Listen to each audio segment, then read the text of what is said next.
Okay, so let's talk a little about the deductive arc in editing. This one's going to be quite short. We're not going to go on about it for ages and ages because if you understand the inductive edit, where we start wide and get closer, this is basically that but backwards, okay? Let's take a look at what the deductive arc is and let's take a look at why we might use it. So the deductive arc starts on a closer angle, and then as the edit progresses, it tends to get wider and wider. It's not as commonly used as the inductive edit because it's actually much harder for a viewer to read. But there's actually a reason why we might make things a little bit harder for the viewer to read, and it's basically to do with an empathic connection to our character, basically trying to put a viewer into a character's headspace. We talk about headspace in the edit, how the character is feeling, the way they're seeing things, and how we try to align the feelings of the viewer with the feelings of the character, trying to give them that kind of empathic link with the character.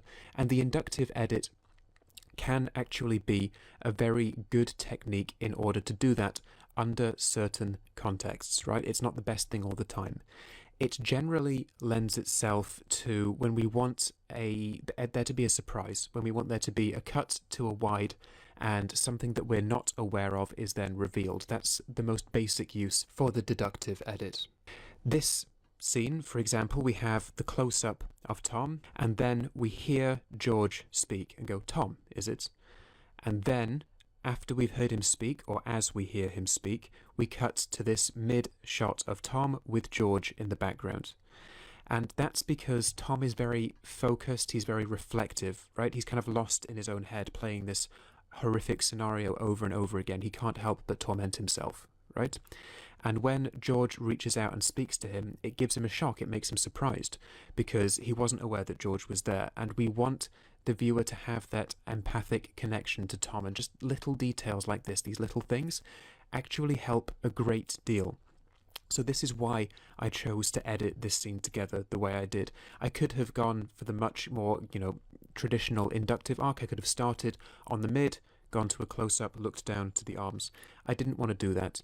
I wanted us to come out of the flashback, trying to get us to feel a bit of what Tom is feeling, right? That's the point of this. We see the close-up, we're just aware that Tom is very intently focused on his own experience, and then there's that call from the background, from George, before we then actually go into a much more, I don't say generic, but traditional style edit for the dialogue in this scene. And again, like the inductive arc, it's rare to subscribe to one arc entirely throughout an entire project. We change our pace, we change our focus on different angles as the context of the story demands, right? We have this very intent, very focused beat, so I wanted to use that here just to try and get us to connect with Tom a little bit more emotionally.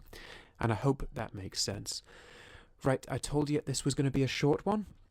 That's just a little bit of theory and a little bit of background to the deductive edit and why I've chosen to use it here. We're now going to continue with the first pass. Click on through to the next lecture